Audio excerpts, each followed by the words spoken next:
കേരളത്തിന്റെ ചരിത്രത്തിൽ മറ്റേതെങ്കിലും ഒരു പ്രതിക്ക് ഇത്രയധികം VIP പരിഗണന ലഭിച്ചിട്ടുണ്ടോ എന്ന് പോലും സംശയമാണ്. കാരണം അത്രയധികം പരോളുകൾ ഭാസ്കര കാരണവർ കേസിൽ ഒന്നാം പ്രതിയായിട്ടുള്ള ഷെറിന് ലഭിച്ചിട്ടുണ്ട്.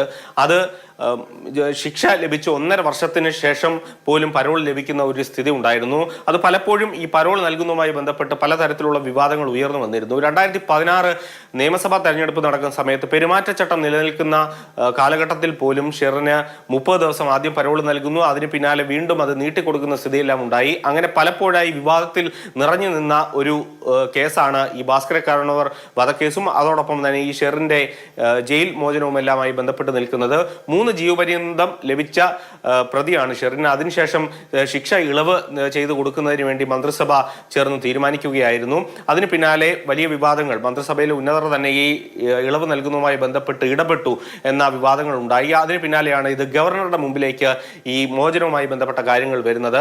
അവിടെയും ഗവർണർ പ്രത്യേകമായ ഒരു ഫോറം തയ്യാറാക്കി ഈ കേസുമായി ബന്ധപ്പെട്ടുള്ള കാര്യങ്ങൾ, അതോടൊപ്പം തന്നെ ഈ പ്രതിയുടെ ബാക്ക്ഗ്രൗണ്ട്, ജയിലിൽ നടത്തിയിട്ടുള്ള മറ്റു കാര്യങ്ങൾ, മറ്റ് സഹതടവുകാരുടെ ഇടപെടൽ തുടങ്ങിയ വിവിധ തരത്തിലുള്ള ചോദ്യങ്ങൾ ആ ഫോറത്തിൽ ഉണ്ടായിരുന്നു. അതെല്ലാം തന്നെ കൃത്യമായി രേഖപ്പെടുത്തി അതെല്ലാം തന്നെ നോക്കിയ ശേഷമാണ് ഇപ്പോൾ ഗവർണറും ആ ഒരു തീരുമാനത്തിലേക്ക്, അതായത് ഷെറിന് ജയിൽ മോചിതയാകാം എന്നൊരു തീരുമാനത്തിലേക്ക് രാജ്ഭവനും ഒപ്പിട്ടിരിക്കുന്നത്. കണ്ണൂർ സെൻട്രൽ ജയിലിൽ ഇപ്പോൾ നിലവിലുള്ള പ്രതിക്ക് നടപടിക്രമങ്ങൾ പൂർത്തിയാക്കിയാൽ പുറത്തിറങ്ങാം.